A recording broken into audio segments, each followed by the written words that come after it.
সাতক্ষীরার শ্যামনগরে ঝড় বৃষ্টির আতঙ্কে উপকূলবাসী। শ্যামনগর থেকে খায়রুল ইসলামের তথ্য, ছবিতে থাকছে বিস্তারিত। সাতক্ষীরার শ্যামনগর উপজেলা ও সুন্দরবন সংলগ্ন উপকূলীয় এলাকায় বৈরী আবহাওয়ার কারণে চরম আতঙ্কে দিন কাটাচ্ছেন স্থানীয় বাসিন্দারা। গত কয়েকদিন ধরে আকাশ মেঘাচ্ছন্ন থাকা, দমকা হওয়ার সঙ্গে থেমে থেমে বৃষ্টি হওয়ায় জনজীবনে নেমে এসেছে ব্যাপক দুর্ভোগ। স্থানীয়দের সঙ্গে কথা বলে জানা গেছে, হঠাৎ করে বাতাসের গতিবেগ বেড়ে যাওয়া এবং ভারী বৃষ্টিপাতের আশঙ্কায় তারা চরম উদ্বেগের মধ্যে রয়েছেন। বিশেষ করে নদী তীরবর্তী ও নিম্ন অঞ্চলের মানুষ জলোচ্ছ্বাসের আশঙ্কা করছেন। অনেকেই সম্ভাব্য ক্ষয়ক্ষতি এড়াতে আগাম সতর্কতা হিসেবে নৌকা, জাল ও মাছ ধরার সরঞ্জাম নিরাপদ স্থানে সরিয়ে রেখেছেন।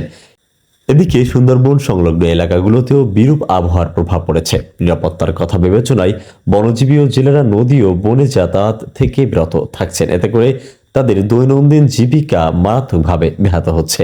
উপকূলবাসীরা আশঙ্কা প্রকাশ করে বলেন, এই বৈরী আবহাওয়া দীর্ঘস্থায়ী হলে বড় ধরনের ক্ষয়ক্ষতির সম্ভাবনা রয়েছে। তারা সবাইকে সতর্ক থাকার আহ্বান জানিয়েছেন এবং যে কোনো প্রাকৃতিক দুর্যোগ মোকাবেলায় প্রস্তুত থাকার চেষ্টা করছেন। শেখ আলী আকবর, গাংচিল টিভি, ডেস্ক রিপোর্ট।